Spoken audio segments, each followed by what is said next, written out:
Here, let's dive into it. Let's dive into the history of jaywalking so that people understand the forgotten history of how automakers invented the crime of jaywalking. 100 years ago, if you were a pedestrian, crossing the street was simple. You walked across it. Today, if there's traffic in the area and you want to follow the law, you need to find a crosswalk, and if there's a traffic light, you need to wait for it to change the green.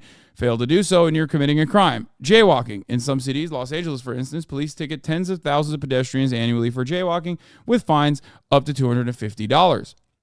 To most people, this seems part of the basic nature of roads, because once something is completely legalized, then you understand that is expected, right? You're like, what the fuck? Of course it's going to be that way. To most people, however, this seems part of the basic nature of roads, like we said, but it's actually the result of an aggressive, forgotten 1920s campaign by auto groups and manufacturers that redefined who owned the city's streets.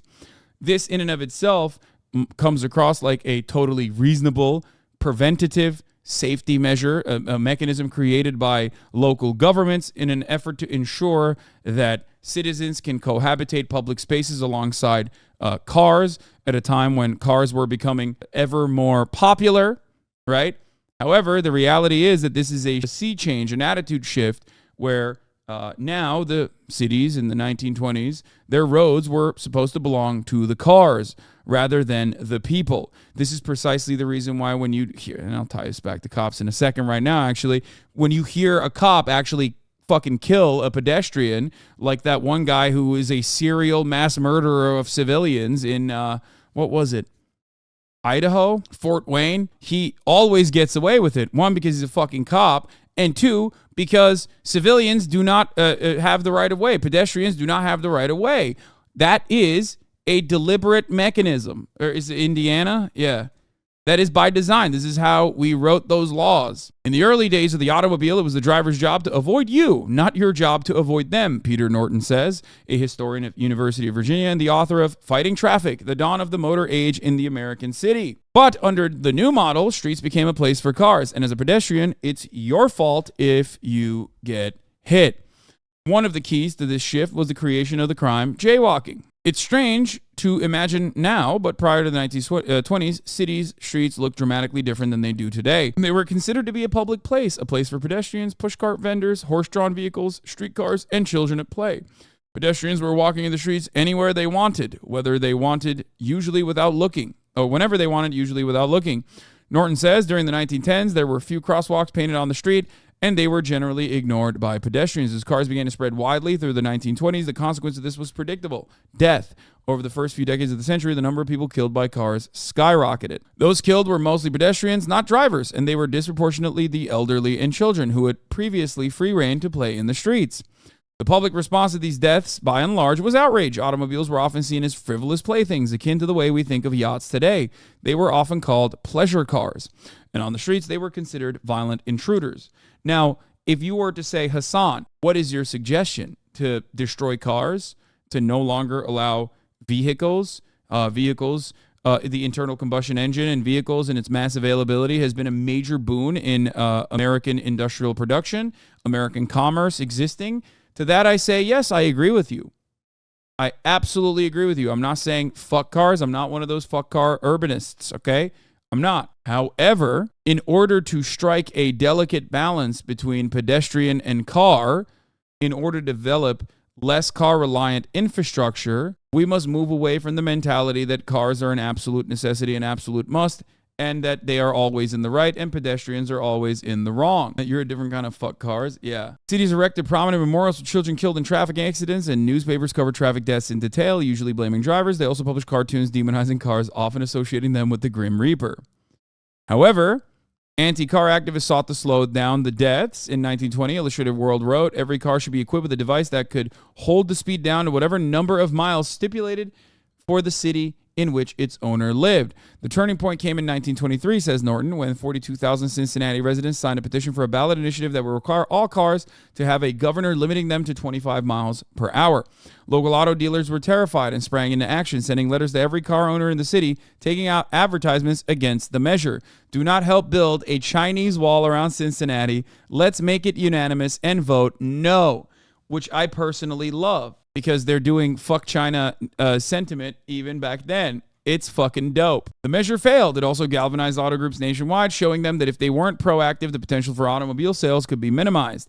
In response, automakers, dealers, and enthusiast groups worked to legally redefine the street so that pedestrians rather than cars would be restricted. So, Kansas City passed the first ordinance requiring them to cross streets at crosswalks, but in the mid-20s, auto groups took the campaign with vigor, passing laws all over the country. Most notably, auto industry groups took control of a series of meetings convened by Herbert Hoover, the Secretary of Commerce at the time, to create a model traffic law that could be used by cities across the country. Due to their influence, the product of those meetings, the 1928 Model Municipal Traffic Ordinance, was largely based off traffic law in Los Angeles, which has enacted strict pedestrian controls in 1925. Los Angeles did not only suffer from being the leader in the field for jaywalking laws, criminalizing walking on the street, which, in prior formations was the norm, but also the evisceration of alternative modes of transport, like the trams that they used to utilize in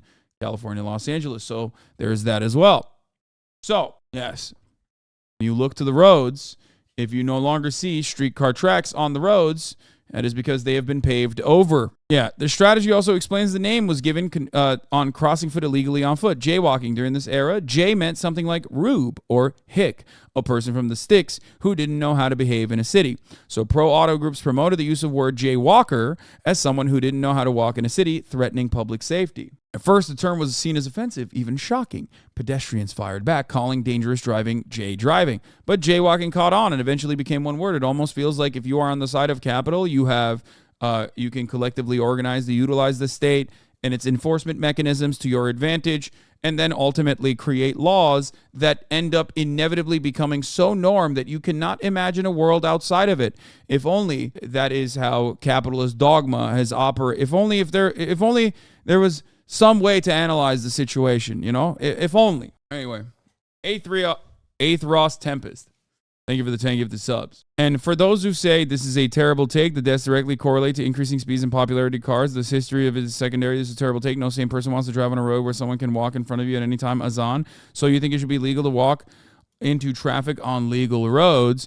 I think cars inside a city should be severely restricted. I think cars should be severely restricted in general. I think that public transit should be the primary mode of transportation. This would literally open up the roads for more commerce. It would make it easier for people to get to places.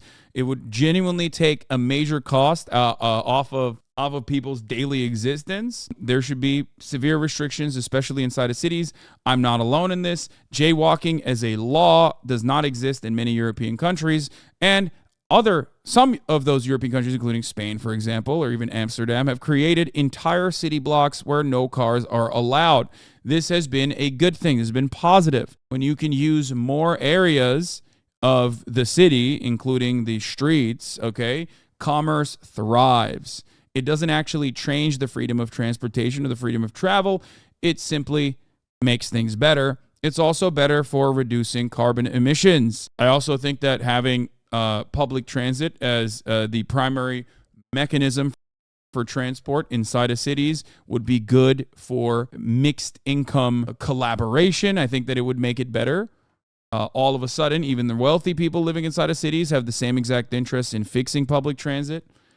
That sort of thing. But of course, I cannot even envision a future like that. But yeah, that's the brief history of jaywalking. Of course, we have laws for high-speed roads, but we are allowed to make the assessment if it's safe to cross ourselves. Anyway, the small aspect too would make our city government pay more attention to its people. Yes, any kind of socialization initiative actually forces the government's hand to operate in a way that cares more about the entire population, not just the select few that are their corporate benefactors. This is one of the additional benefits of having socialized medicine. Countries with socialized medicine cannot have rampant corruption in their food safety measures and allow whatever kind of shit that people are eating to continue being served, because they have a vested interest in lowering